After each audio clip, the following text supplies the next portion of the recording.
भगवान की जय। बाल कृष्ण भगवान की जय। उमापति महादेव की जय। पूज्यपाद गोस्वामी तुलसीदास जी महाराज की जय। श्री रामचरितमानस भगवान की जय। ओम नमो पार्वती पतये हर हर महादेव।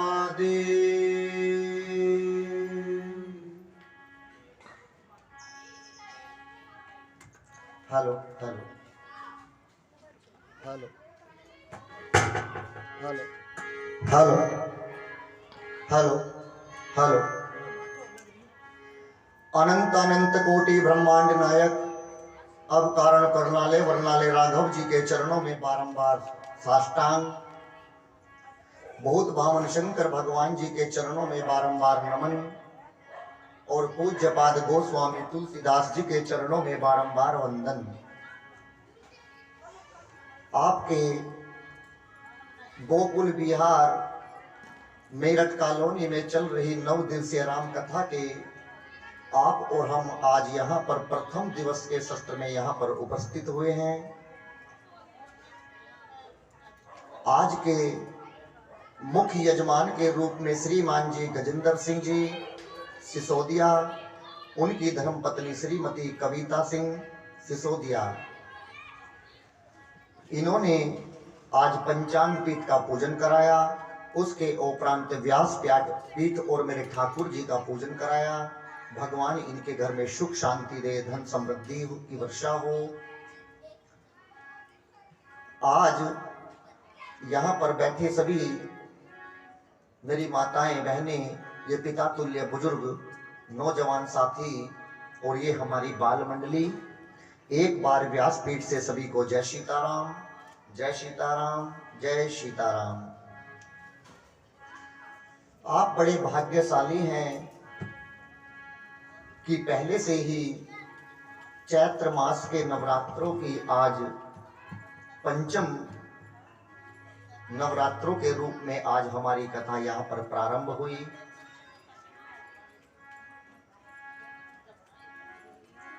मैं आज की कथा प्रारंभ करूं इससे पहले मैं आपको बताऊं कि ये कथा यहाँ पर 22 मार्च से प्रारंभ होनी थी, लेकिन आज तारीख हो गई 26। क्यों? क्योंकि हमारे गुरु जी कहते हैं, नर सोचे नहीं होत है और हरि सोचे तत्काल। बलि चाहत वैकुंठ को पर पठयऊं पाताल। हम और आप चाहे कितनी भी योजना बना लें, लेकिन जब तक मेरे ठाकुर की इच्छा नहीं होती, जब तक कोई भी कार्य पूर्ण होने वाला नहीं है। मैं आपसे पूछता हूं कि आप यहां पर क्यों आए हैं? आपने टीवी पर भी राम कथा सुनी होगी और जगह जगह पर यहां पर भी राम कथा कभी हुई होगी, लेकिन आप लोग फिर भी आ गए। क्यों आ गए? हमारे गुरु जी कहते हैं इसलिए आ गए। क्यों? क्योंकि इसे श्रवण कर मिट जाती है, ये कथा श्रवण कर मिट जाती है। एक नहीं 100 जन्म जन्म की वृथा यही है राम कथा। ओ जय श्री राम कथा, जय जय राम कथा। ओ जय श्री राम कथा। इसे श्रवण कर मिट जाती है कथा, श्रवण कर मिट जाती है। सो जन्म जन्म की प्रथा यही है राम कथा। ओ जय श्री राम कथा, जय जय राम कथा, जय श्री राम कथा। मैं आपको बताऊं, यहाँ पर मैं आपको श्री राम कथा सुनाने आया हूं, बहुत अच्छी बात है। लेकिन यदि मैं खुद कथा सुनाऊं और अपनी ही कथा को स्वयं ना सुनूं तो मुझे कुछ प्राप्त होने वाला नहीं है। इस रामचरितमानस में एक नहीं चार वक्ता हैं और 4 स्थानों पर यह कथा गाई जा रही है। 4 वक्ता हैं और अन्य श्रोता हैं। पहले वक्ता है श्रीमान जी पूज्य तुलसीदास जी महाराज, और स्थान है काशी जी के 80 घाट पर। गोस्वामी तुलसीदास जी इस कथा की महिमा को गाते हैं। वक्ता है गोस्वामी तुलसीदास जी महाराज और श्रोता है गंगा मैया।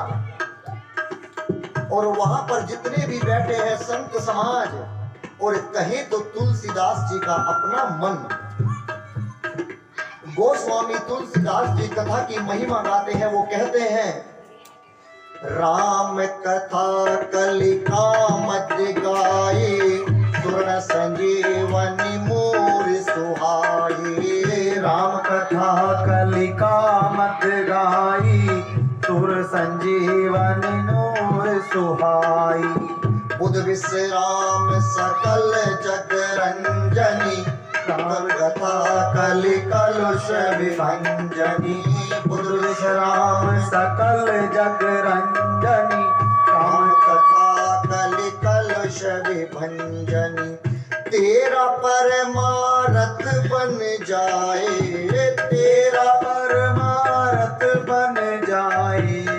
मेरा परमारथ बन जाए, मेरा परमारथ बन जाए। श्री नारद कर यथा यही है राम कथा।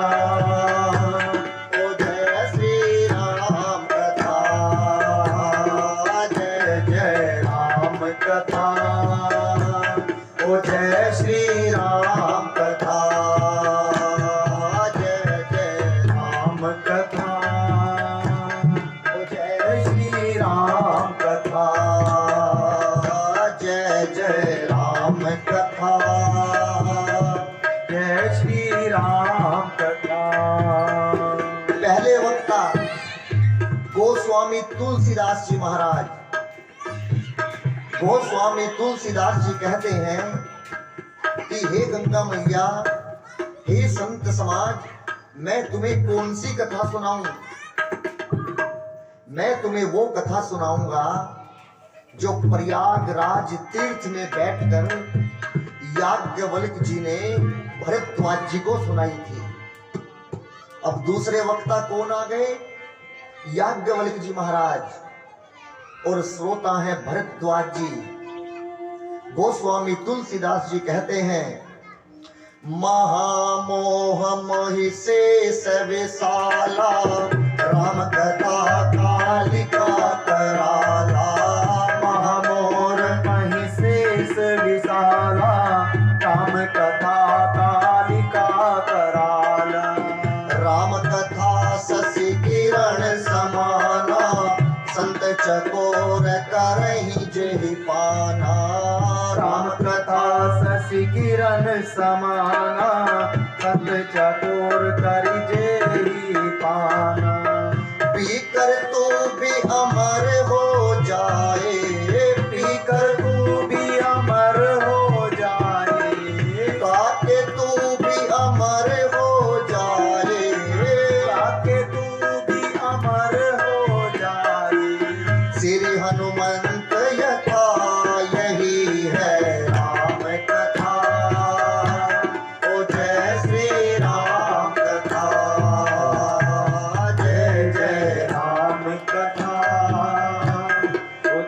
श्री राम कथा।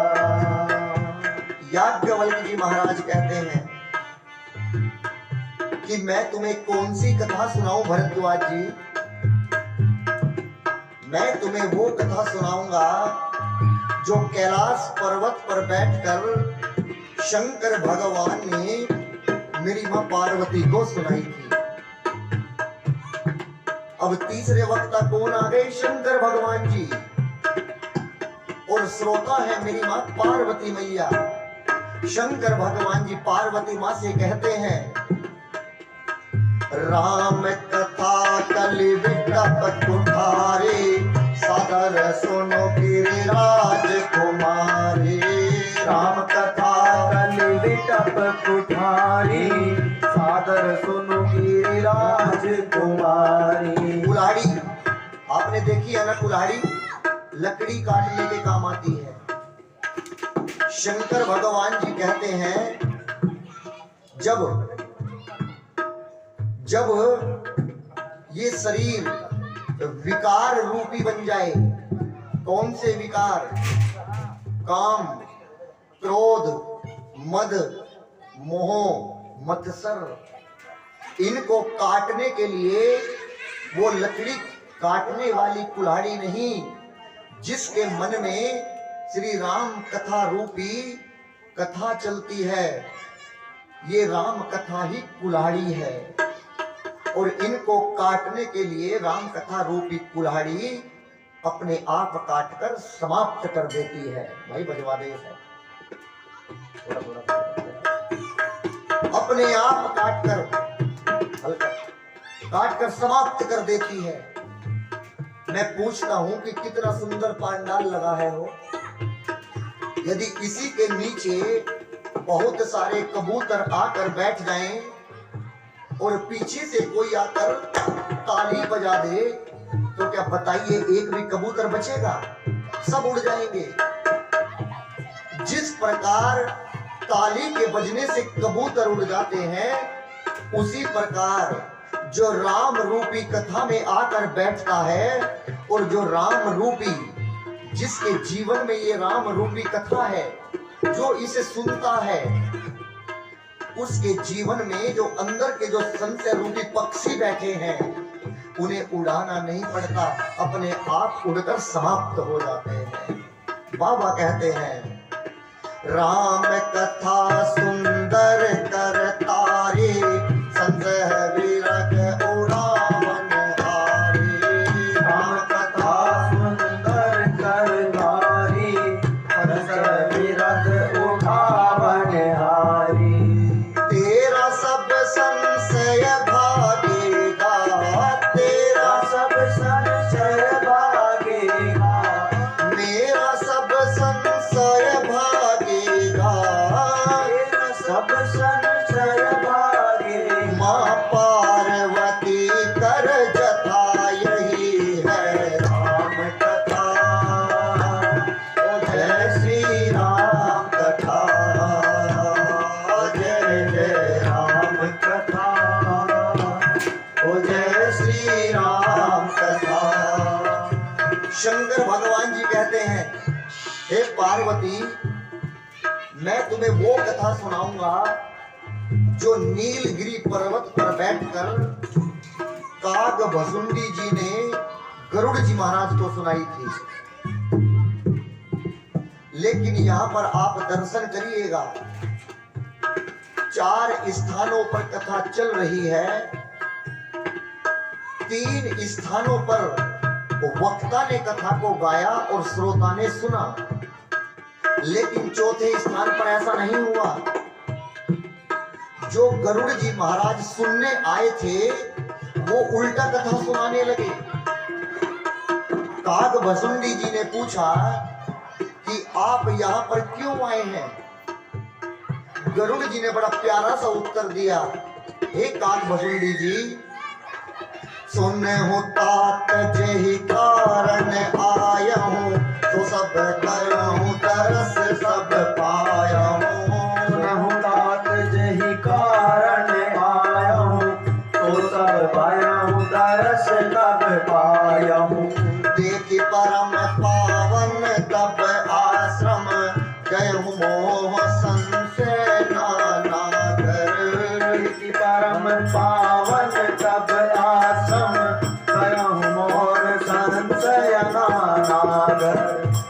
श्री राम कथा यति पावनी सदा सुखद दुख पुंजन सावनी। अब श्री राम कथा अति पावनी सदा सुखद दुख पुंजन सावनी। गरुड़ जी महाराज ने कहा कि मैं तुम्हें कथा सुनाऊंगा, तुम मुझे उल्टा कथा सुनाने लगे। गरुड़ जी ने बड़ा प्यारा सा फिर उत्तर दिया, कहा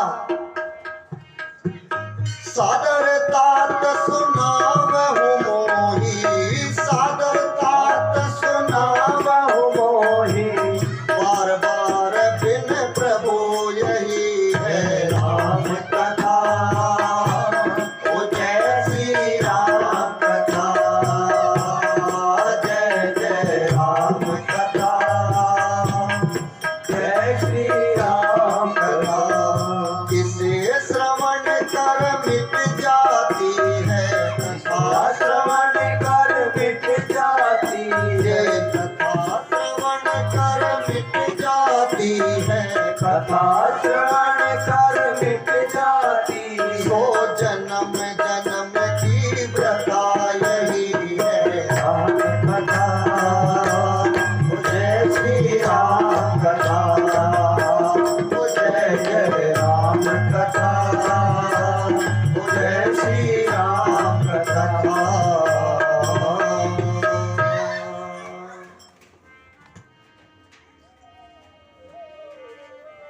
इस रामचरितमानस को पढ़ने के बाद एक जन्म की व्यथा दूर नहीं होती। गोस्वामी तुलसीदास जी कहते हैं जो इस रामचरितमानस को पढ़ता है,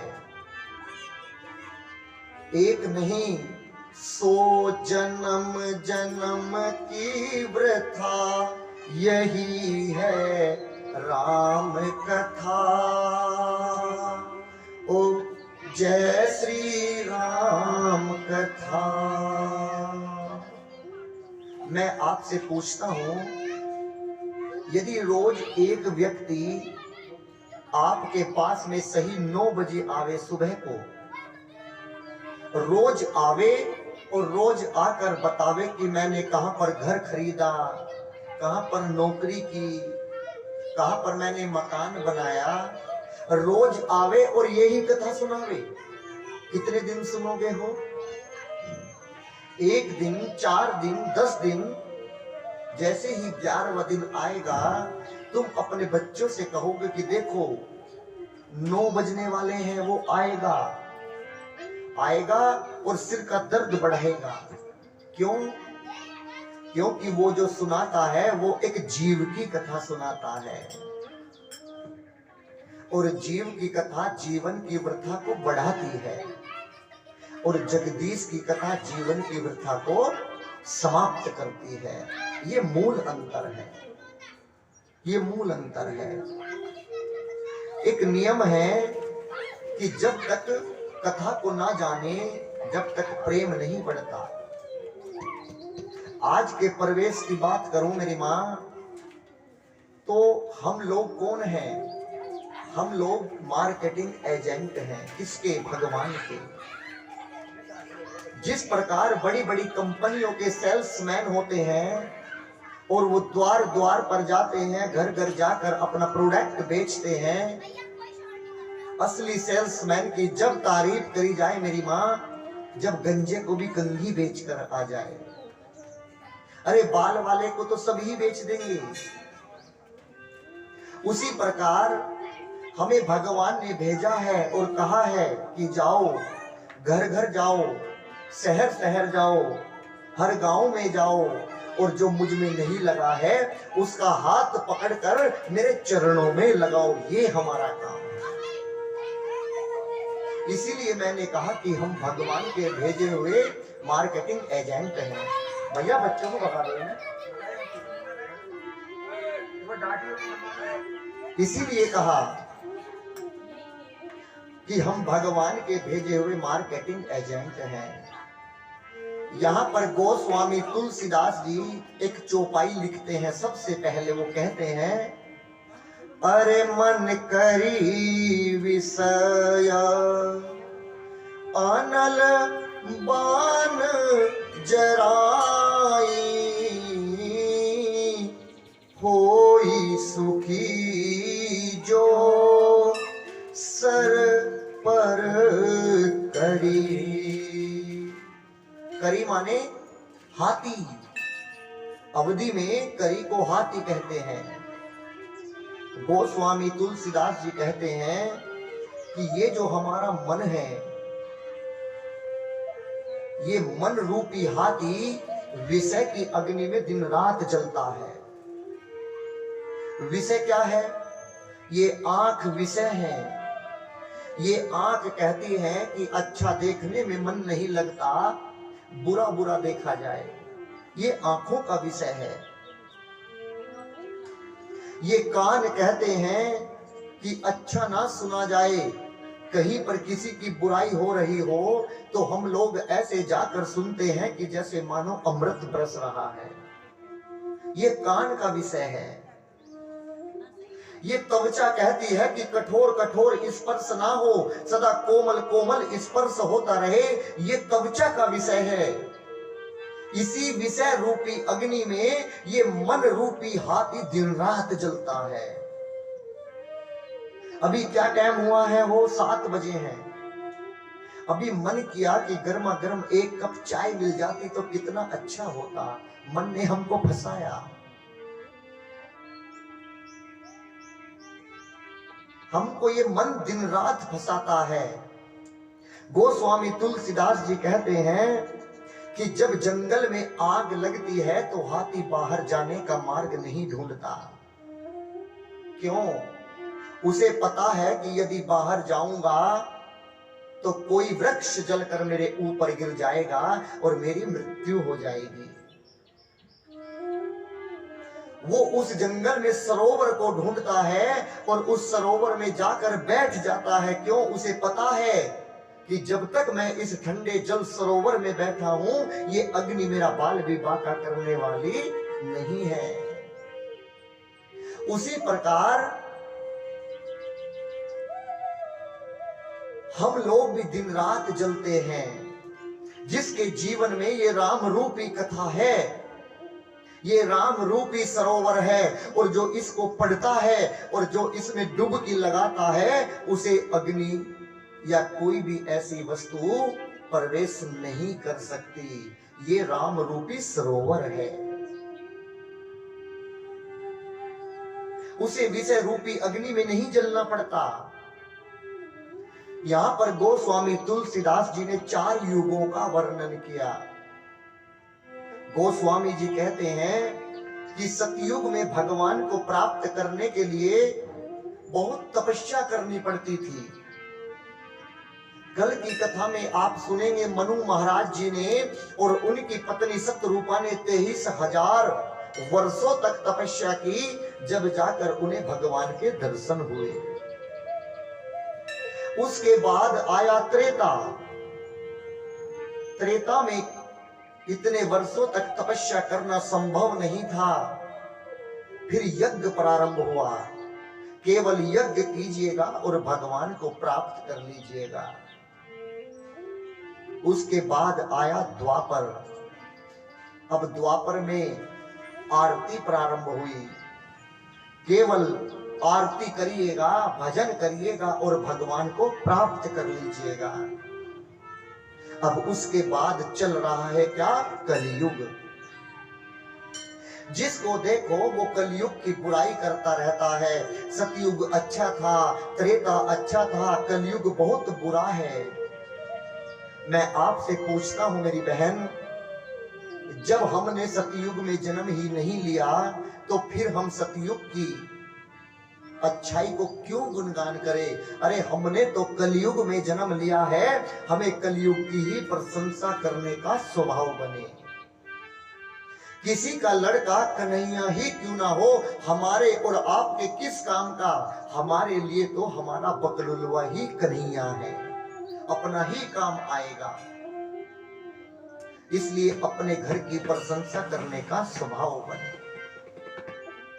गोस्वामी जी कहते हैं कि कलयुग में ना आपको यज्ञ करना है, ना आपको तपस्या करनी है, केवल क्या करना है, चलते फिरते भगवान का नाम जपना है। कैसे? राम जपते रहो, काम करते रहो, राम जपते रहो, काम करते रहो, राम जपते रहो, काम करते रहो। वक्त जीवन का यूं ही निकल जाएगा, वक्त जीवन का यूं ही निकल जाएगा। कर लगन सच्ची भगवान से लग जाएगी, कर लगन सच्ची भगवान से लग जाएगी। तेरे जीवन का नक्शा बदल जाएगा, तेरे जीवन का नक्शा बदल जाएगा। राम जपते रहो, काम करते रहो, राम जपते रहो, काम करते रहो। जाओ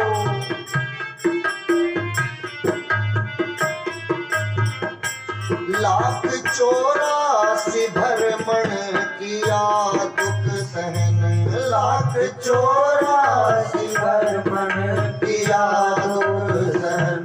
पाया मुश्किल से तब ऐसा मानुष का तन, पाया मुश्किल से तब ऐसा मानुष का तन।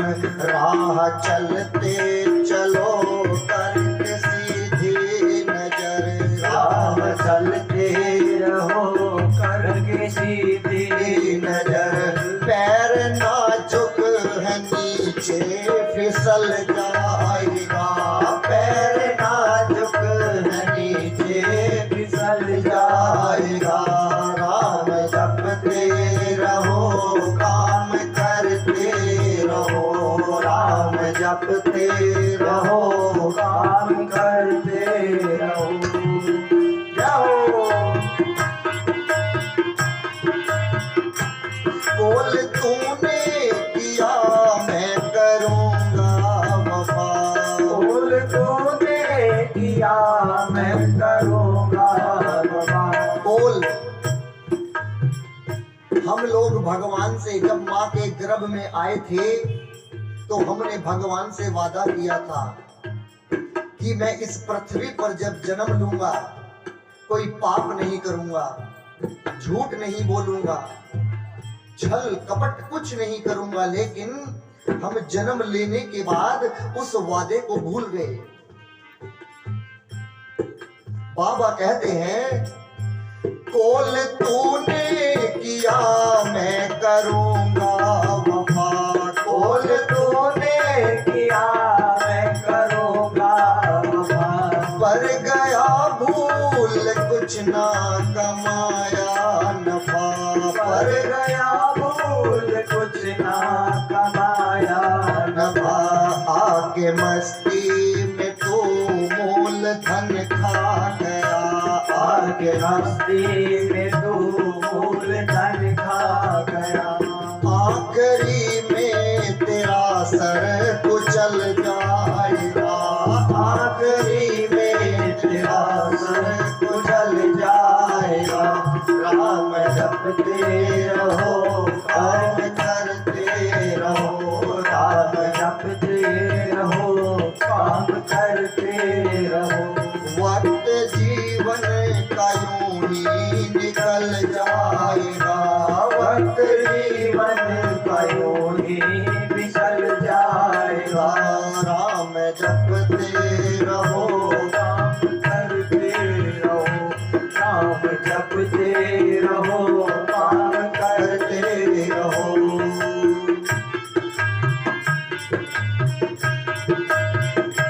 खैर बीती चलो अब संभालो जरा, अब भी वक्त है। खैर बीती चलो अब संभालो जरा, प्रेम गद गद प्रेम गद गद हो आंसू निकालो जरा। वो दया पात्र हरि का भजो नीर से, वो दया पात्र हरि का भजो नीर से। भरते भरते किसी दिन छलक जाएगा, भरते भरते किसी दिन छलक जाएगा।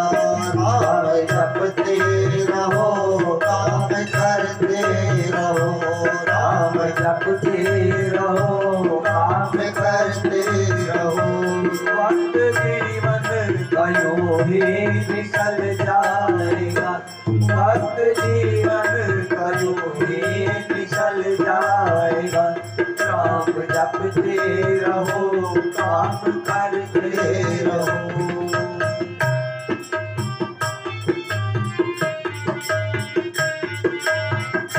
छोड़ कर छल कपट मोह माया जतन, छोड़ कर चल कपट मोह माया जतन।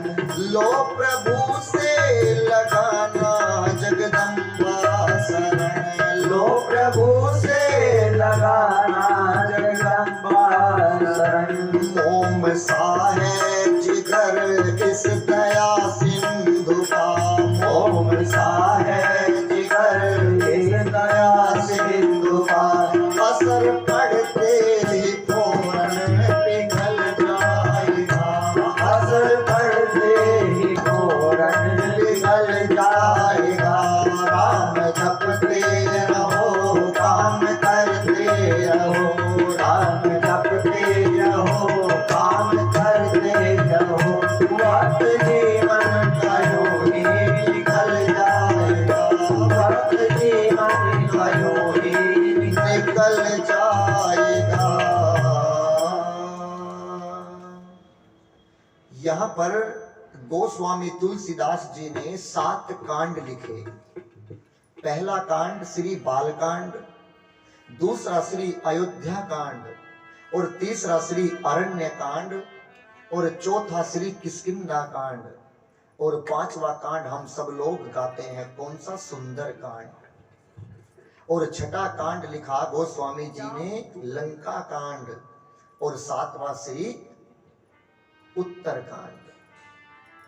उत्तर कांड गोस्वामी जी ने इसलिए लिखा कि जिसको ये 6 कांड पढ़ने के बाद किसी प्रश्न को लेकर दुविधा हो, उसका उत्तर नहीं मिल पा रहा हो, तो केवल उत्तर कांड पढ़ लीजिएगा। उसके अंदर पूरे 6 कांड का अर्थ लिखा है, उसमें सब मिलेगा।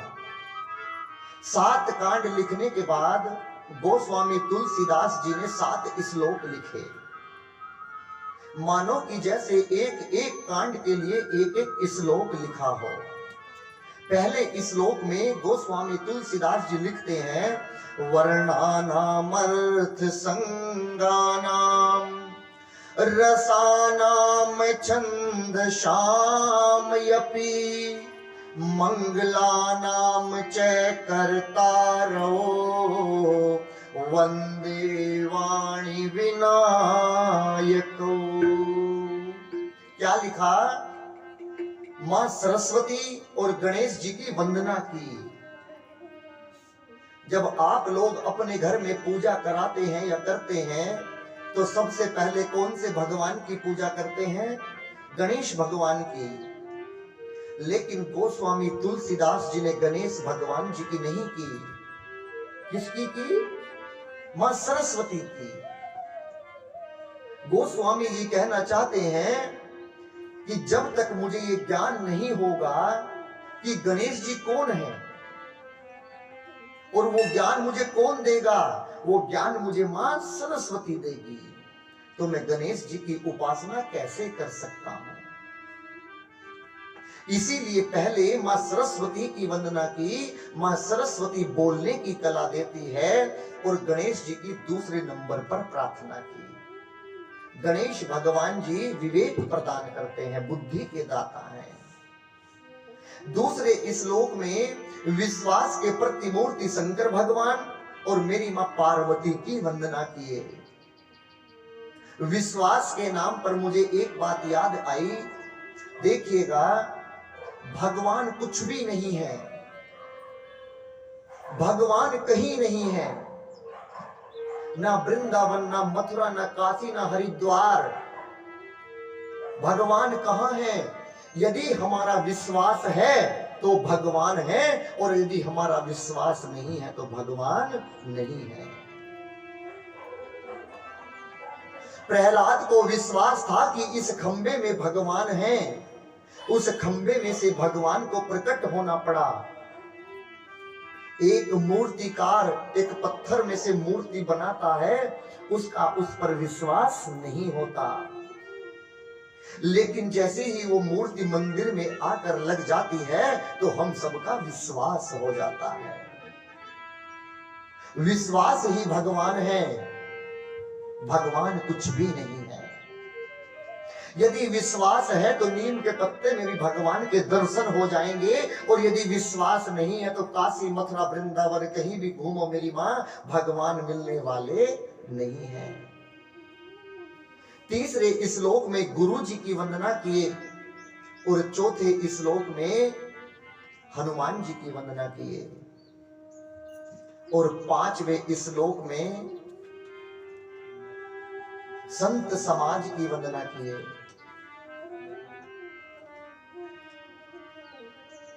छठे श्लोक में बाबा कहते हैं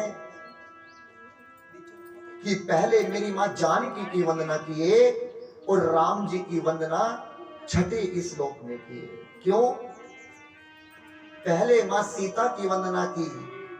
गोस्वामी जी कहना चाहते हैं कि मैंने पहले राम जी की वंदना इसलिए नहीं की कि पहले शक्ति आती है और उसके बाद में मान आता है, इसीलिए मैं पहले मां जगत जननी सीता मां की पूजा करता हूं और इसके बाद में राम जी की वंदना करता हूं।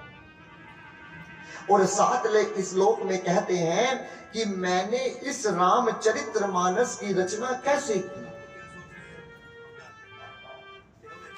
बाबा कहते हैं कि 4 वेद, 4 उपवेद, 18 पुराण, 18 उप पुराण और 6 शास्त्र, इन सब को एक जगह मिलाकर मैंने रामचरितमानस की रचना की।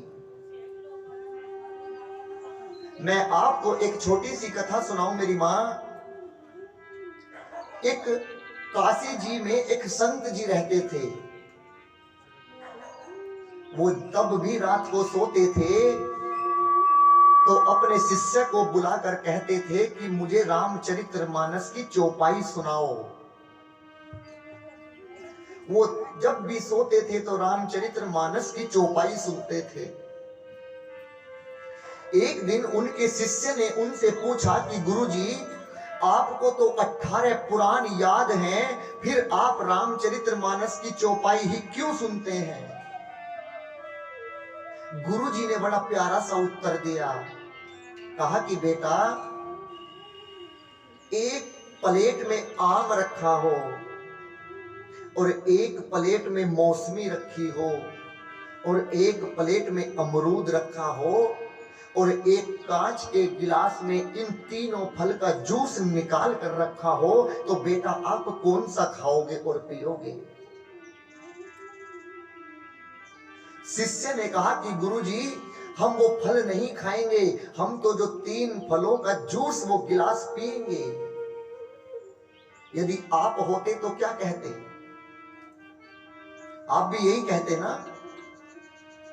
तो गुरुजी ने कहा, प्यारे, मैं भी वही गिलास पी रहा हूं। मैंने 17 पुराणों का जूस निकालकर, उनकी अच्छाइयों को निकालकर एक ऐसा पुराण लिखा है, और मैंने 17 का जूस निकालकर एक गिलास तैयार किया है जूस का, जिसका नाम है रामचरितमानस। जो केवल रामचरितमानस को पढ़ेगा उसे 16 पुराण 17 पुराण पढ़ने की आवश्यकता नहीं है। मैं आपसे पूछता हूं कि बताइए, कोई श्रीमद् भागवत गीता का कोई श्लोक आपको याद है? कोई गीता का श्लोक याद है? नहीं। कोई शिव पुराण का श्लोक याद है? कहोगे नहीं।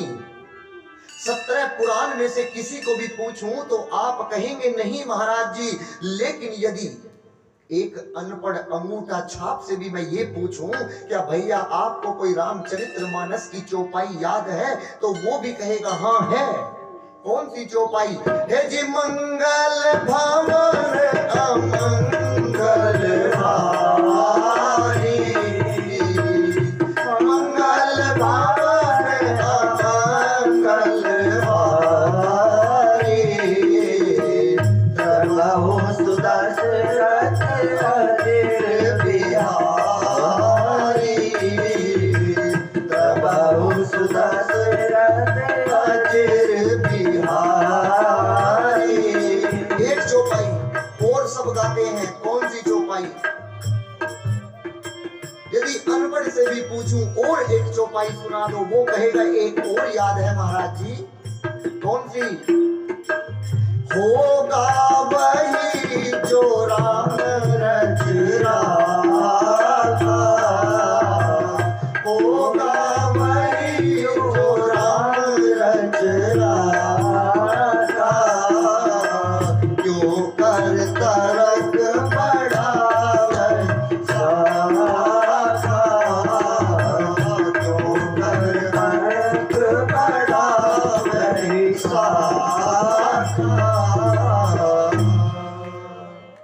ये दो चौपाई सब सुना देंगे, लेकिन ये दूसरी चौपाई ऐसे नहीं है जैसे मैंने आपको कहा है। ये किस तरह से है? हो यही सोई जो राम रच राखा। लेकिन हम लोग बोल देते हैं होगा वही जो राम रच राखा, हो यही सोई जो राम रच राखा, और क्यों कर तर्क बढ़ावे शाखा। ये दो चौपाई सबको याद है। अब यहां पर गोस्वामी तुलसीदास जी ने 7 श्लोक लिखे, और 7 श्लोक लिखने के बाद में गोस्वामी तुलसीदास जी कहते हैं कि जिसको 2 का सहारा मिल गया उसे जीवन में कोई आगे बढ़ने से नहीं रोक सकता। किसका सहारा? एक तो किसी ग्रंथ का सहारा, किसी ग्रंथ का आश्रय मिल जाए, और दूसरा किसी संत का सहारा मिल जाए। संत कहां पर जाया करते हैं? संतों को बुलाना नहीं पड़ता। जहां पर अचानक से ग्रंथ पढ़े जाते हैं उस द्वार पर संत अपने आप पहुंच जाते हैं। आप मुझे बताइएगा, क्या आपने मुझे बुलाया? ये कितना बड़ा सौभाग्य है आप लोगों का भी और हमारा भी कि हम इस कॉलोनी में अपने आप आ गए और अपने आप सब कुछ व्यवस्था करके आपको पकड़कर भगवान के चरणों तक ले आए। इससे बड़ा सौभाग्य और क्या होगा? क्या होगा? जब मां सबरी से किसी ने कहा कि मां तू तो बहुत बूढ़ी हो गई है, अब तुझे भगवान मिलने वाले नहीं है, तो मां सबरी एक ही बात कहा करती थी। कौन सी बात? किस लिए आस छोड़े कभी ना कभी, क्षण विरह के मिलन में बदल जाएंगे नाथ, कब तक रहोगे खड़े एक दिन, देख कर प्रेम आंसू निकल जाएंगे,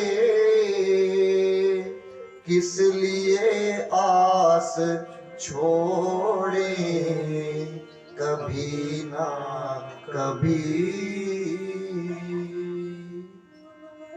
भगवान किसको मिलते हैं? जो भगवान की प्रतीक्षा करते हैं। भगवान उन्हें मिलते हैं जो भगवान के चरणों को पकड़ लेता है। भगवान उन्हें मिलता है। आपने सुना होगा ये तो प्रेम की बात है उधो, ओ ये तो प्रेम की बात है उधो, बंदगी सबके बस की नहीं है, ये तो प्रेम की बात है उधो, बंदगी सबके बस की नहीं है, सिर देकर होते हैं सौदे, सिर देकर होते हैं सौदे, आस की इतनी सस्ती नहीं है, ये तो प्रेम की बात है उधो।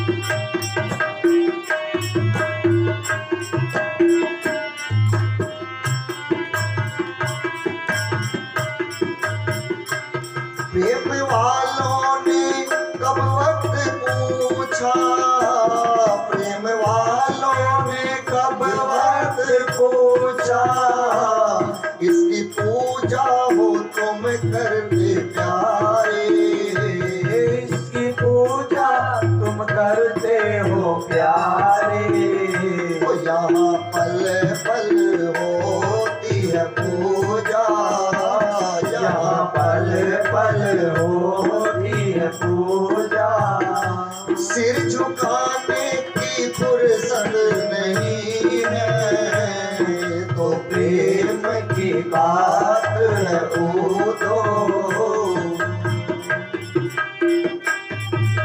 क्या हो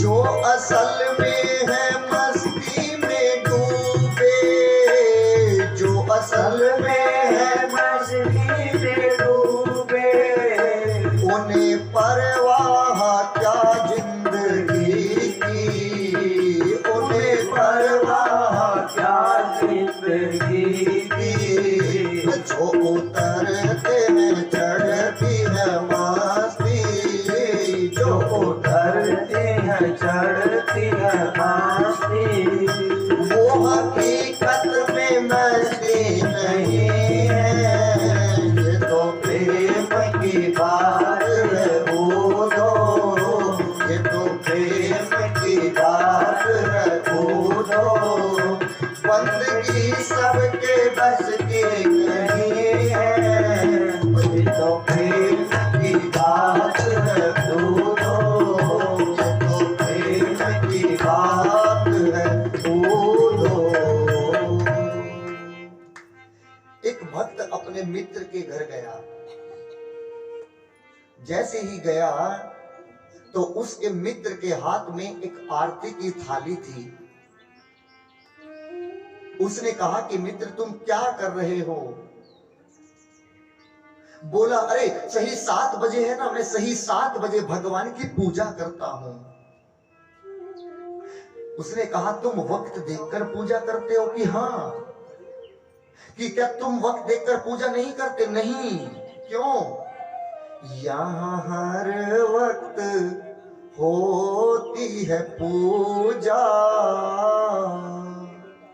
ओ यहाँ हर वक्त होती है पूजा, सर झुकाने की फुर्सत नहीं है, ये तो प्रेम की बात है उधो। देखिएगा, जहां पर नियम होता है वहां पर प्रेम नहीं होता, और जहां पर प्रेम होता है वहां पर नियम नहीं होता। आपने सुना होगा, प्रबल प्रेम के पाले पढ़कर प्रभु को नियम बदलते देखा, अपना मान टले टल जाए पर जन का मान न टलते देखा। भक्तों के लिए भगवान अपना नियम भी बदल देते हैं, बदल देते हैं। मैं आपको एक यहाँ पर गोस्वामी तुलसीदास जी ने 7 श्लोक लिखने के बाद में संतों की और दुष्टों की भी वंदना की। दुष्टों की वंदना इसलिए की कि कोई दुष्ट आकर उत्पात ना करे। कपिल पंडित जी, ये जो भाई साहब लाए ना अगरबत्ती, ये वो है मच्छर उड़ाने वाली। तो ऐसा हवा चल रही है, वो जा रही है, वहां लगा तो वो सब पे आएगा इसका धुआं, ये कम लगेगा मच्छर। गोस्वामी तुलसीदास जी ने दुष्टों की भी वंदना की। दुष्टों की वंदना क्यों की? ताकि कोई दुष्ट उत्पात ना करे। आप मुझे बताइए, पंडित जी को बुलवाते हैं तो 9 ग्रहों की शांति के लिए बुलवाते हैं ना, कि पंडित जी आएंगे और हमारे घर में हवन करेंगे। ग्रह कितने प्रकार के होते हैं? 9, लेकिन एक 10वां भी ग्रह है। कौन सा ग्रह? जिसका नाम है दामाद। अगर आप दामाद की संधि करें तो बनता है दम आद। जिसको देखने के बाद दम फूलने लगे उसका नाम है दामाद।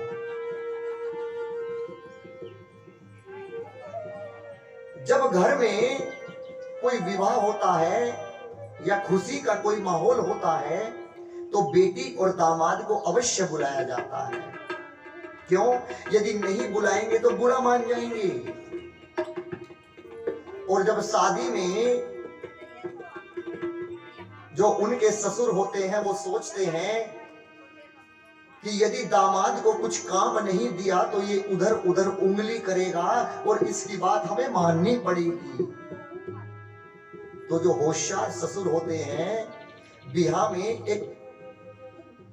एक आदमी को लगाया जाता है जो व्यवहार लिखता है, कन्यादान। जो अकलमंद ससुर होते हैं अपने दामाद को कॉपी और पेन लेकर कन्यादान लिखने पर बिठा देते हैं। वो सोचता है कि देखो मुझे कितना बड़ा काम मिला है, मेरे ससुर ने मुझे पैसों का डिपार्टमेंट दिया है, सबसे बड़ा काम दिया है। लेकिन उसे ये नहीं पता कि तुझे फंसाया गया है। पूरी रात उसके सिर पर गुजर जाएगी ठंड की, कन्यादान लिखने में लगा रहेगा। और यदि एक भी नोट कम हो गया तो जेब से हर्जाना देना पड़ेगा। उसी प्रकार गोस्वामी तुलसीदास जी कहते हैं कि मैंने दुष्टों की भी वंदना की इस रामचरितमानस में। क्यों? ताकि लिखते समय कोई दुष्ट आकर उत्पात न करे। अब यहां से मैं कथा को उठाकर काशी से उठाकर और प्रयागराज लेकर जाता हूं। गोस्वामी तुलसीदास जी कहते हैं, भरद्वाज मुनि बसहि प्रयागा। भरद्वाज मुनि बसहि प्रयागा। तिन्हि राम पद अति अनुरागा। तिन्हि राम पद अति अनुरागा। तापस सम दम दया निदाना। तापस सम दम दया निदाना। परमारथ पद परम सुजाना। परमारथ पद परम सुजाना। यहाँ पर गोस्वामी तुलसीदास जी कहते हैं कि एक तीर्थ है जिसका नाम है प्रयागराज तीर्थ।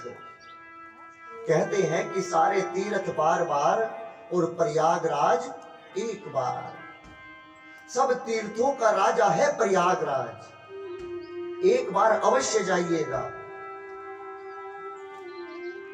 वहां पर आज भी 14 जनवरी को मकर संक्रांति को एक मेला लगता है पूरे एक माह का।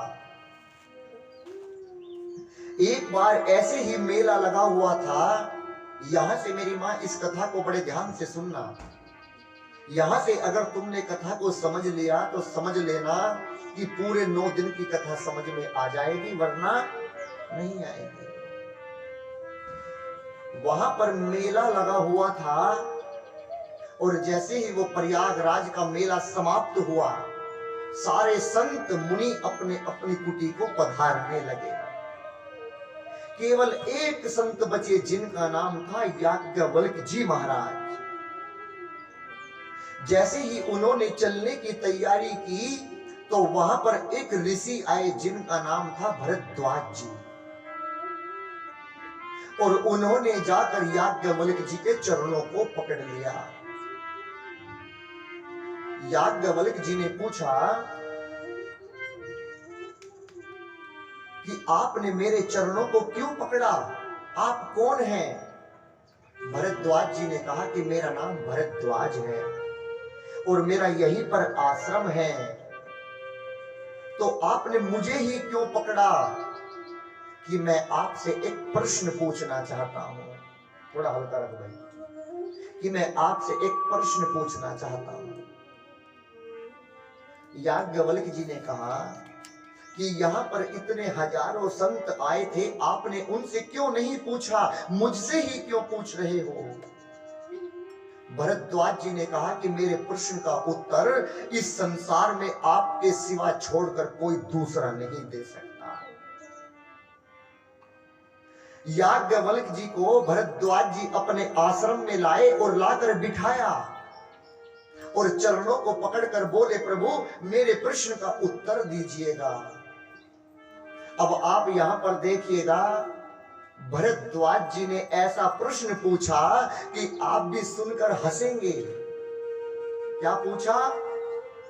राम कवन प्रभु पूछूं तो ही कहिए बुझाई कृपा निधि मोही। क्या पूछा? कि राम जी कौन है? आप बताइए, यहां पर इतने लोग बैठे हैं, क्या कोई ये नहीं जानता कि राम जी कौन है?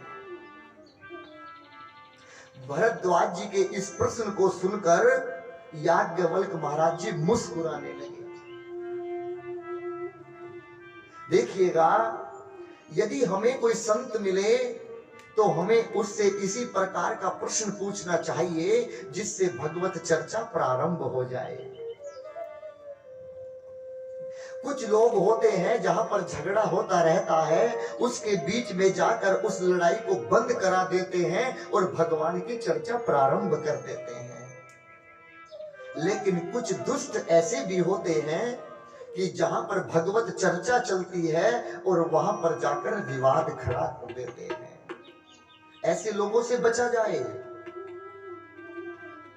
जब आप यहां पर आएंगे तो पड़ोसी ये भी कह सकते हैं कि देखो पागल जा रहा है, घर में कुछ काम नहीं है। अरे मेरा राघव पागलों के लिए ही आया करता है, उन अकलमंदों के लिए नहीं आया करता। अरे मीरा भगवान के प्यार में पागल ही तो हो गई थी। मीरा को सब पागल कहते थे, सबरी को सब पागल कहते थे, लेकिन भगवान इन लोगों के लिए ही आते हैं। जब लोग हमें पागल कहना शुरू कर दे कि देखो भगवत चर्चा में पागल जा रहा है, तो समझ लेना कि अब तुम भगवान के चरणों के पास पहुंच गई हो। समझ लेना। याज्ञवल्क्य जी ने से पूछा कि राम जी कौन हैं?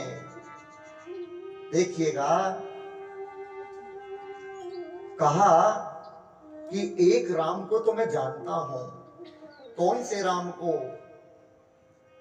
एक राम अवधेश कुमारा, तिनकर चरित विदित संसारा। नारी विरह दुख लेहूं अपारा, भयं रोष रण रावण मारा। मैं उस राम को तो जानता हूं, किसको? जो अयोध्या के रहने वाले हैं, जिनका चरित्र बहुत बड़ा है, बहुत विदित है। मैं उस राम को जानता हूं। जिसकी पत्नी का हरण हुआ, मैं उस राम को भी जानता हूं। और जिन्होंने रावण को मारा, मैं उस राम को भी जानता हूं। लेकिन मैं आपसे उस राम को पूछना चाहता हूं, जिस राम को शंकर भगवान कैलाश पर्वत पर बैठकर जपते हैं। क्या ये वही राम है या ये दूसरे राम है? परातत्व में ये मेरा प्रश्न है। याज्ञवल्क्य जी ने कहा कि भरद्वाज बताओ, मैं विस्तार से बताऊं या शॉर्ट में बताऊं? भरद्वाज जी ने कहा विस्तार से बताइएगा। याज्ञवल्क्य जी कहते हैं कि जब आपके जैसा श्रोता मुझे मिलेगा तो कौन वक्ता होगा जो आपको कथा नहीं सुनाएगा। मैं आपको कथा अवश्य सुनाऊंगा। अब याज्ञवल्क्य महाराज जी बताने लगे कि राम जी कौन है। कहते हैं, एक बार त्रेतायुग माही, एक बार त्रेतायुग माही, शंभो गए गुंबज सिपाही, शंभो गए गुंबज सिपाही, संग सती जग जननी भवानी, संग सती जग जननी भवानी, पूजे ऋषि अखिलेश्वर जानी, पूजे ऋषि अखिलेश्वर जानी, राम कथा मुनि भरत बखानी, राम कथा मुनि भरत बखानी, सुनी महेश परम सुख मानी, सुनी महेश परम सुख मानी। एक बार त्रेता युग में याज्ञवल्क्य जी महाराज कहते हैं कि मैं तुम्हें अवश्य सुनाऊंगा कि राम जी कौन है। लेकिन उससे पहले मैं तुम्हें एक दूसरी कथा सुनाता हूं। कौन सी कथा? याज्ञवल्क्य जी कहते हैं कि एक बार त्रेता युग में शंकर भगवान जी और उनके साथ में मां सती कैलाश पर्वत से चले और आकर पृथ्वी लोक पर आए। कहां पर? महाराष्ट्र के बगल में एक जगह है जिसका नाम है नासिक, और नासिक के बगल में एक जगह है जिसका नाम है दंडकारण्य। वहीं पर एक आश्रम है और उस आश्रम में कौन रहता है? अगस्त जी महाराज। भगवान मेरी मां सती को लेकर आए और अगस्त जी की कुटिया पर जाकर खड़े हो गए। और अगस्त जी अंदर से आए, दरवाजे को खोला तो अगस्त जी मां सती और शंकर भगवान के चरणों में लेट गए। लेकिन यहां पर दर्शन कीजिएगा, मेरी मां सती ने क्या सोचा कि हम तो श्रोता बनकर आए थे, हम अगस्त जी से राम कथा सुनने आए हैं, ये वक्ता हैं और हम श्रोता हैं, और वक्ता श्रोता से बड़े होते हैं। तो इन्होंने उल्टा हमारे पैरों को छू लिया। इसका मतलब इनका ज्ञान हमारे ज्ञान से कम है। ये मेरी मां के दिमाग में गलत बात घर कर गई। और शंकर भगवान ने कहा कि देखो ये कितने बड़े उदार दिल के हैं कि आज उल्टा हमारे चरणों में दंडवत लेट गए। दोनों को अंदर बिठाया और आप विश्वास करना 9 दिन तक कथा चली। शंकर भगवान ने सारी कथा को सुना, लेकिन मेरी मां सती ने कथा का एक भी शब्द नहीं सुना। तन तो वहीं पर था, लेकिन मन कहीं बाहर घूम रहा था। मां के दिमाग में केवल वही बात चल रही थी कि इन्होंने हमारे चरणों को स्पर्श क्यों किया, ये हमसे छोटे हैं और हम इनसे बड़े हैं। मेरी मां को अहंकार आ गया। यहां पर गोस्वामी तुलसीदास जी लिखते हैं, सुनी महेश परम सुख मानी। केवल महेश ने सुनी। तुलसीदास जी कहते हैं कि भले ही आप जगदम्बा हैं, लेकिन राम कथा में बैठकर यदि आप भी कथा नहीं सुनती हो सती, तो श्रोता की लिस्ट में से आपके नाम को भी मिटा दिया जाएगा, मिटा दिया जाएगा। 9 दिन के बाद कथा सुनने के बाद शंकर भगवान ने अगस्त जी को दक्षिणा के रूप में अपनी विमल भक्ति प्रदान कर दी। अब शंकर भगवान जी आकाश मार्ग से उड़ते हुए चले और रास्ते में सोचा कि मैंने 9 दिन तक कथा सुनकर अपने कानों को तो धन्य कर लिया, यदि एक बार मेरे भगवान राम जी का दर्शन हो जाए तो ये आंखें भी पवित्र हो जाएंगी, मैं धन्य हो जाऊंगा। और उसी के बगल में एक जगह आती है जिसका नाम है पंचवटी। पंचवटी में उसी समय जैसे शंकर भगवान जा रहे थे तो नीचे भगवान को एक कुटिया नजर आई और उसमें मेरे प्रभु राम जी और लक्ष्मण जी थे। उसी समय रावण ने मां सीता का हरण किया था। भगवान विलाप कर रहे थे, रो रहे थे। राम जी को देखकर शंकर भगवान हंसने लगे, नाचने लगे।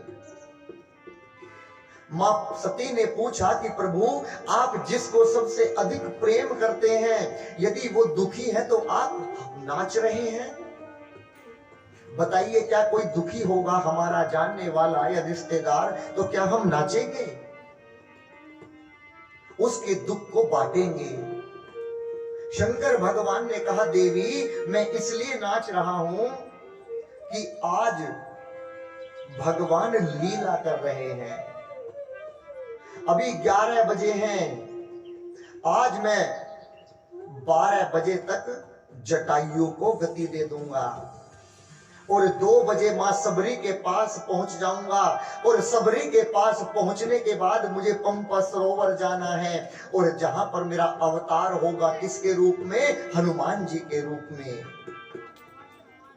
मैंने कानों को भी धन्य कर लिया, आंखों को भी धन्य कर लिया और साक्षात आज मैं शाम के वक्त भगवान के चरणों में जाकर हनुमान के रूप में दंडवत प्रणाम करूंगा। इससे बड़ा सौभाग्य मेरे लिए और क्या होगा? मैं इसलिए नाच रहा हूं देवी, लेकिन आपसे कहता हूं आप हाथ जोड़कर मेरे भगवान को प्रणाम करो।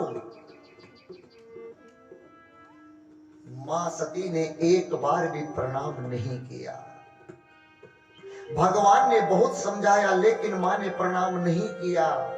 शंकर भगवान कहते हैं कि किसी को 1 बार समझाओ, 2 बार समझाओ, 3 बार समझाओ, यदि 3 बार में भी उसकी समझ में ना आए तो 4थी बार में अपने आप को समझा लो।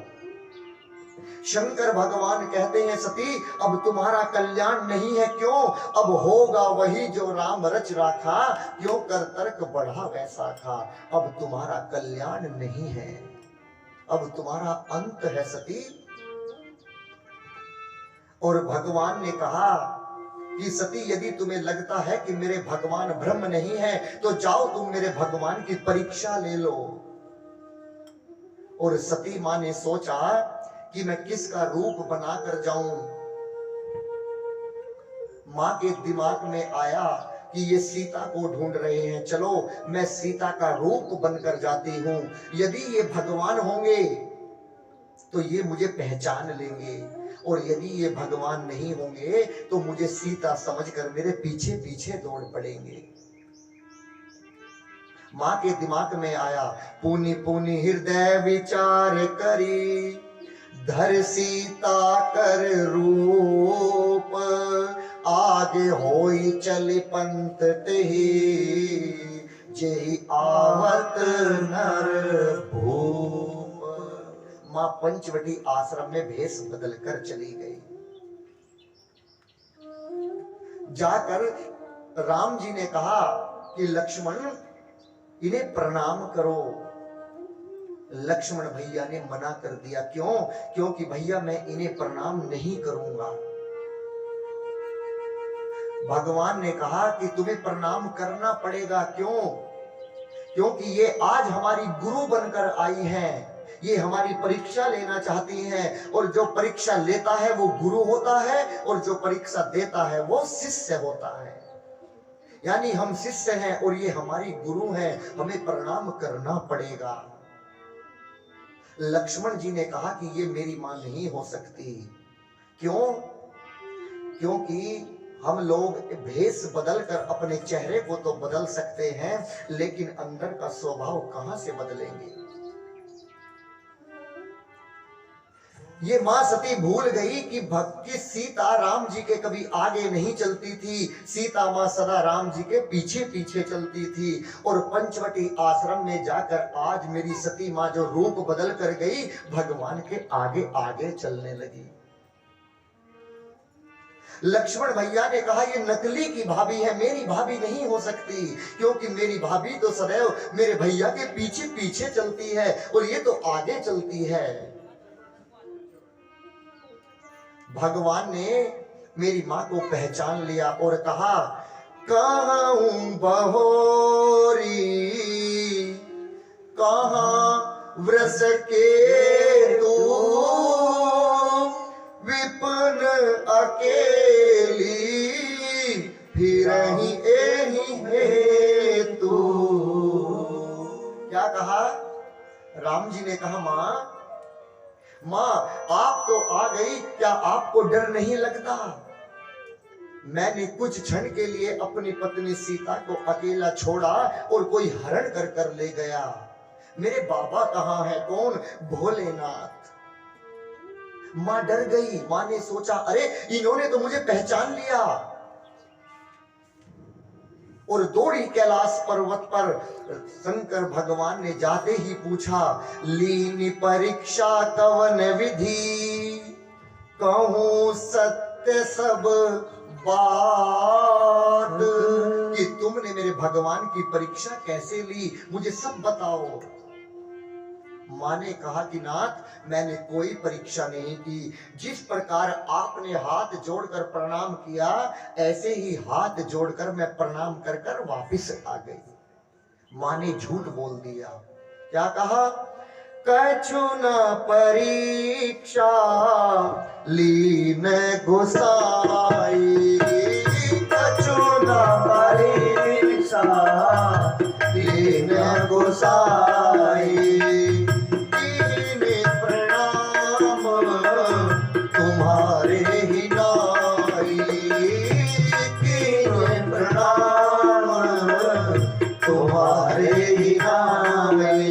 शंकर भगवान ने सोचा, मैंने 3 बार कहा कि मेरे प्रभु को प्रणाम करो, लेकिन प्रणाम नहीं किया, ये झूठ बोलती है सती। शंकर भगवान कैलाश पर्वत पर बैठकर ध्यान में चले गए, और ध्यान में जाकर जो मां ने चरित्र किया वो सब देख लिया। कौन सा चरित्र? तब शंकर धरि ध्यान, तब शंकर धरि ध्यान, चरी जो चरत सब जानी, सतियों की चरत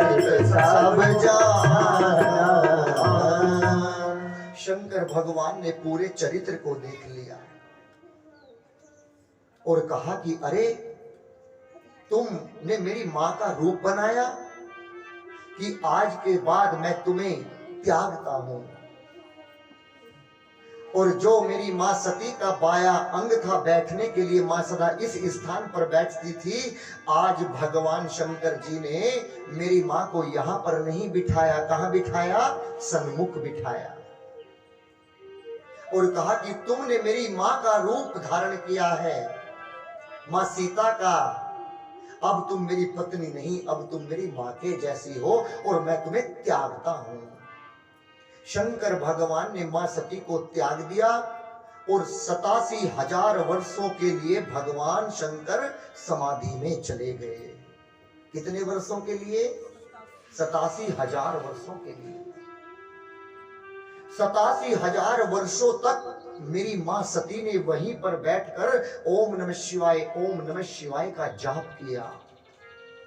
और जैसे ही 87,000 वर्षों बाद शंकर भगवान अपने ध्यान में से जगे, मां कहती है राम नाम शिव सुमरन लागे, जानऊ सती जगत पति जागे, जाय शंभु पद बदन ही कीना, सन्मुख शंकर आसन दीना, लगे गहन हरि कतार माला, तज वेश भय देहि काला, देखा विधि चरे सब नायक, दक्षहीन प्रजापति नायक, पर अधिकार दक्ष जब पावा, यह मानु हृदय तब आवा, नहीं को अस जन्मा जगमाए, नहीं को अस जन्मा जगमाए, प्रभुता पाई जाए मद गाए, प्रभुता पाई जाए मद गाए, प्रभुता पाई जाए मद गाए। मेरी मां ने यहां पर बैठना चाहा, लेकिन शंकर भगवान ने मां को नहीं बिठाया। कहा कि अब तुमने सती यहां पर बैठने का अधिकार खो दिया है, क्योंकि बायां अंग अपनी पत्नी का होता है और तुमने तो मेरी मां का रूप भरा है, अब तुम इस स्थान पर नहीं बैठ सकती। मां को सन्मुख बिठाया। उसी समय ब्रह्मा जी के पुत्र हैं जिनका नाम है दक्ष प्रजापति। दक्ष को प्रजापतियों का राजा बना दिया। और देखिए, एक नियम होता है कि जब कोई पद पर बड़े पे जाता है तो एक सभा होती है, और उस सभा में जो व्यक्ति बुलाए जाते हैं वो लोग पहले आकर बैठ जाते हैं, और जिसके लिए वो सभा रखी गई है वो सबसे बाद में आते हैं। क्यों? क्योंकि जब वो आते हैं तो सब लोग खड़े होते हैं उसके स्वागत के लिए।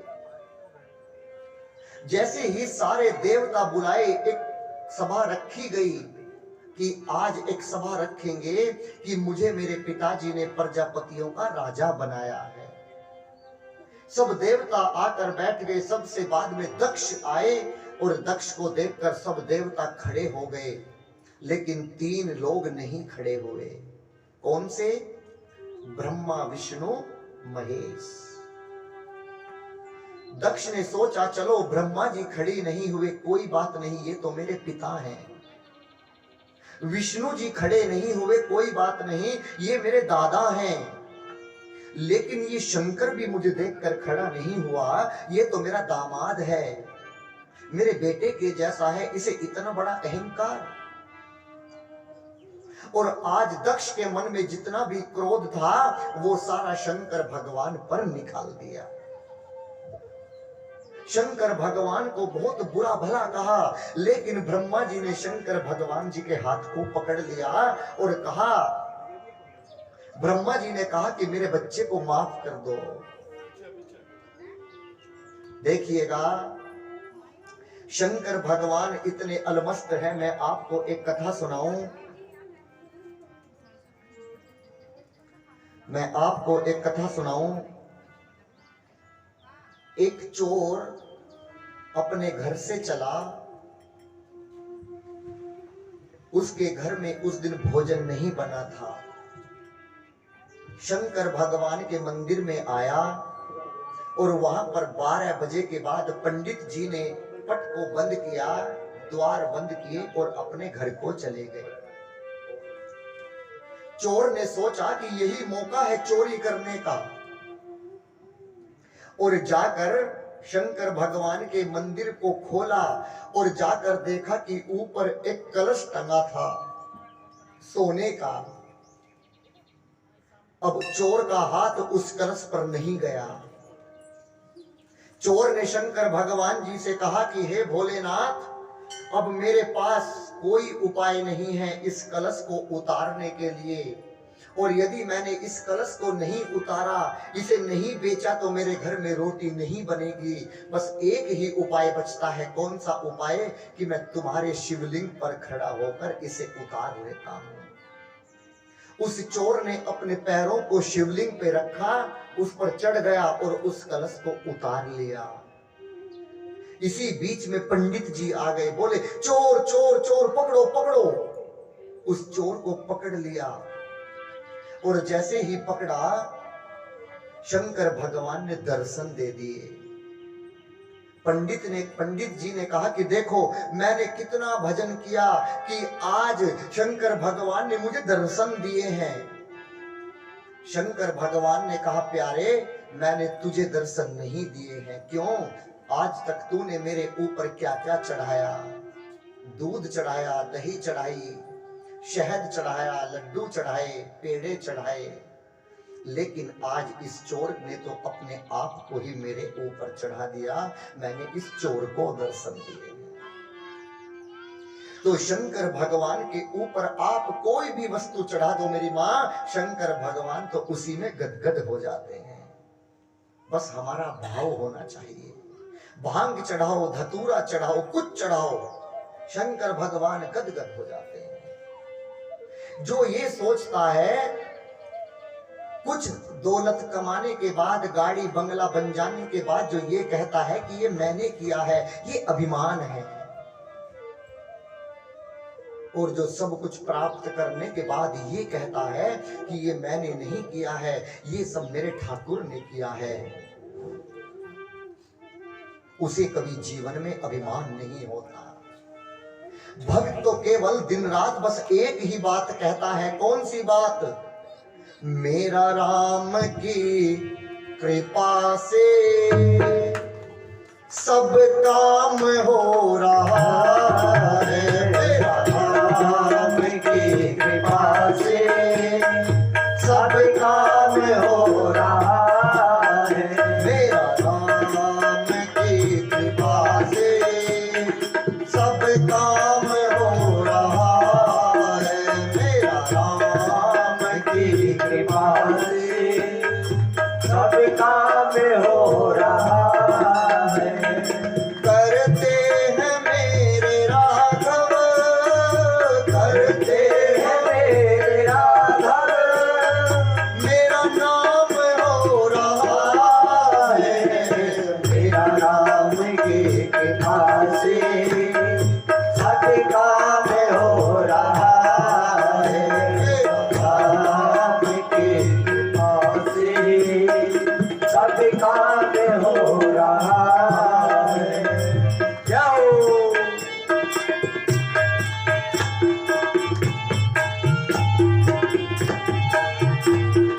पतवार के बिना ही मेरी नाव चल रही है। पतवार के बिना ही मेरी नाव चल रही है। हैरान है जमाना, मंजिल भी मिल रही है। हैरान है जमाना, मंजिल भी मिल रही है। करता नहीं हूँ कुछ, करता नहीं हूँ कुछ भी, करता नहीं हूँ कुछ भी, सब काम हो रहा है। मेरा राम की कृपा से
मुझको थामा। तुम कृष्ण बन के आए, मैं जब बना सुदामा। तुम कृष्ण बन के आए, मैं जब बना सुदामा।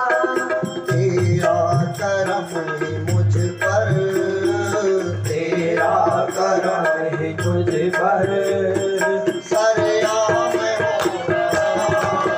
हो तेरा करम ही मुझ पर सरेआम हो रहा है। करते हो मेरा घर, करते हो मेरा घर, मेरा नाम हो रहा है। मेरा राम की कृपा से हूँ सब काम हो रहा है। मेरा राम की कृपा से सब काम हो रहा है। अभिमान हुआ दक्ष को और एक यज्ञ रचा। कहां? हरिद्वार में एक जगह है जिसका नाम है कनखल। उस यज्ञ में दक्ष ने सबको बुलाया, लेकिन अपनी बेटी सती और अपने दामाद शंकर भगवान को नहीं बुलाया। क्यों? अपमान करने के लिए। आज सारे देवता कैलाश पर्वत के मार्ग से ऊपर से जा रहे हैं। मेरी मां सती ने पूछा कि नाथ, ये सब देवता कहां जा रहे हैं? शंकर भगवान जी ने कहा, देवी, तुम्हारे पिता ने हरिद्वार के कनखल में एक यज्ञ रचा है, ये सब देवता वहां पर जा रहे हैं, लेकिन तुम्हारे पिता ने हमें नहीं बुलाया। मेरी मां सती ने कहा कि नाथ, मुझे अवश्य जाना है। शंकर भगवान ने बहुत रोका, लेकिन मेरी मां नहीं रुकी। मां कहती हैं कि प्रभु, 4 घर जीवन में ऐसे होते हैं कि जहां पर किसी के आने का, बुलावे का इंतजार नहीं करना चाहिए, अपने आप पहुंच जाना चाहिए। वो 4 स्थान कौन से हैं मेरी मां? पहला स्थान मेरी मां ने बताया कि प्रभु, अपने मित्र का घर। मित्र के घर से कभी बुलावे का इंतजार नहीं करना चाहिए। दूसरा बताया अपने गुरु जी के घर। कभी इंतजार मत करो कि गुरु जी के घर से निमंत्रण आएगा हम तभी जाएंगे, अपने आप जाकर पहुंच जाओ। तीसरा बताया अपने पति के घर। कभी बुलावे का इंतजार नहीं करना चाहिए, अपने आप पहुंच जाओ। और मेरी मां सती ने चौथा घर बताया अपने स्वामी का घर, अपने पिता का घर। चौथा अपना पिता का घर बताया कि इन घर से कभी संदेश आने का इंतजार नहीं करना चाहिए। अब भगवान ने मेरी मां के साथ में 2 गण भेजे और कहा कि तुम इनके साथ चले जाओ। और मेरी मां सती आज दक्ष जी के महल में आ गई। और मैं आपको बताऊं, किसी ने भी मेरी मां सती से बात नहीं की, ना किसी ने उनकी तरफ को देखा। जब मेरी मां पहुंची तो क्या हुआ? पिता भवन जब गई भवानी, दक्ष त्रास का हुसन मारी। लेकिन मेरी मां प्रसूति, सती मैया की मां का नाम था प्रसूति, और जाकर मां ने मां सती को गले से लगा लिया। क्यों? इस जीवन में 2 प्राणी ऐसे होते हैं जो बिना स्वार्थ के हमें प्रेम करते हैं। पहले है कौन? मेरे भगवान श्री राम, जो अपने भक्त से बिना किसी लालच के और स्वार्थ के प्रेम करते हैं। और दूसरा कौन है? मां। मां कभी भी अपने बच्चे से विरोध नहीं करती और बिना स्वार्थ के अपने बच्चों से प्रेम करती है। मेरे गुरु जी कहते हैं कि यदि हम अपने शरीर की चमड़ी को उतार उतार कर उसकी जूती बनाए और 7 जन्मों तक इस शरीर की चमड़ी को उतारें और माँ को जूती पहनाते रहे तो भी माँ का ऋण उतरने वाला नहीं है, 7 जन्म तक। लेकिन आजकल के बच्चे को क्या हो रहा है, जब तक शादी नहीं होती, जब तक तो मम्मी से प्रेम करता है, बातें करता है, पिता से बात करता है, सबसे करता है, लेकिन जैसे ही शादी हो जाती है पता नहीं उसे क्या हो जाता है, सबको भूल जाता है। आज मेरी माँ ने, सती मैया ने अपनी माँ से कहा, माँ अगर आपकी इजाजत हो तो मैं एक बार उस यज्ञ की परिक्रमा करना चाहती हूँ। मेरी माँ ने आज्ञा दी और जैसे ही माँ ने परिक्रमा की तो मेरी माँ को क्रोध आ गया। क्यों? क्योंकि देखा ब्रह्मा जी इस यज्ञ में नहीं आए तो उनका एक सुंदर सा आसन बना रखा है। विष्णु भगवान उस यज्ञ में नहीं आए लेकिन विष्णु भगवान का स्थान बना रखा है बैठने के लिए, लेकिन शंकर भगवान जी का कोई स्थान भी नहीं था। मेरी माँ को गिलानी हुई, अपमानित हुई, सोचा कि मेरे पति का इतना बड़ा अभिमान, इतना बड़ा अपमान किया मेरे पिता ने।